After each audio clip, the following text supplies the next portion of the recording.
мынтип ынандырышып келген ушу акыркы эгемендүүлүктү алгандан бери дин кызматкерлери. Алла, Аллах, ак күчтөр, аалам. Ошо 5 убакыт намазың окусаң, 5 матта, 5 маалда арат алсаң, же орозо кармаган адамдын жанында, же ошо шарты болсо ажыга барып келген адамдын жанында деп эле ушинте берген. Жок. А жерде эмес. Ушуну эстен чыгарбаш керек. Аалам чындык, сен чынык адам болсоң сенин жаныңда. Жаныңда.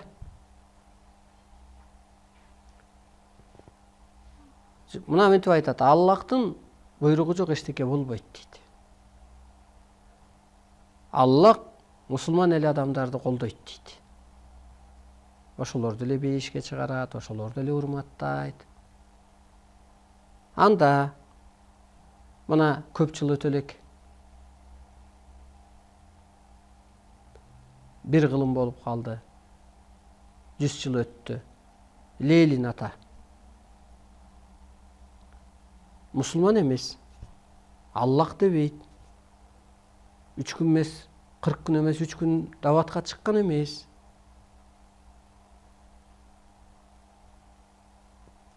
Өзүнө ишенди. Баш иштеген, ар жактан буйрулган бир адамзат үчүн бурулуш жасаган киши болду. Бурулуш жасаганда эмне кылды ал? Бай кедейди теңдеди. Эски бир доорду жойду. Жаңы идеология киргизди. Энелердин баркын эркекке теңеди. Бирдей укук берди адамга. Мына биздин жайлоодо, жастоодо биздин айыл ушу 3 уруудан турат. Өсүк, асык, жантай деп. Ошолор мындай эле булар Каратоодо, булар Баланчакыштоодо деле дегендей эле жашашыптыр. Азыр ошол жерде күнбөстөрү да бар, ошо ата бабалардын. А кийин Ленин келгенде айыл түзүлдү. Свет тартылды. Суу түтүктөрү тартылды. Мектеп, сабатсыздык жоюлду, караңгылык жоюлду. Биргелешип иштөө башталды. Өлкөнү, дүйнөнү бириктирди.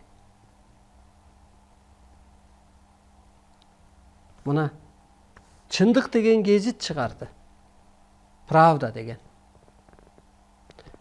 Демек, Алла кайда экен? Аалам.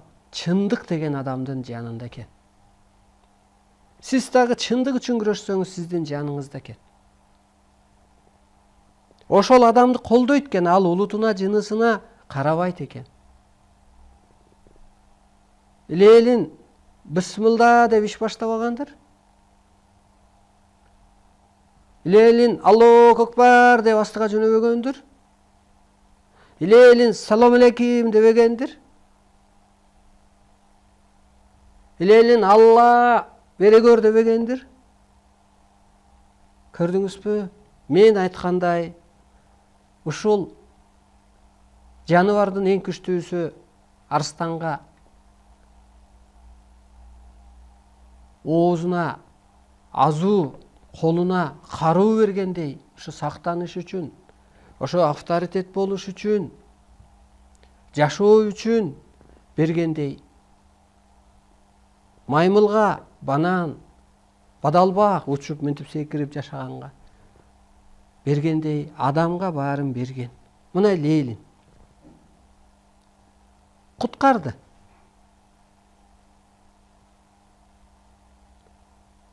Көп мамлекеттер ошол система менен жашады. Мыйзам иштеди. Мына могу күнгө ошол система алып келди. Мына могу Бишкек шаары, борборубуз.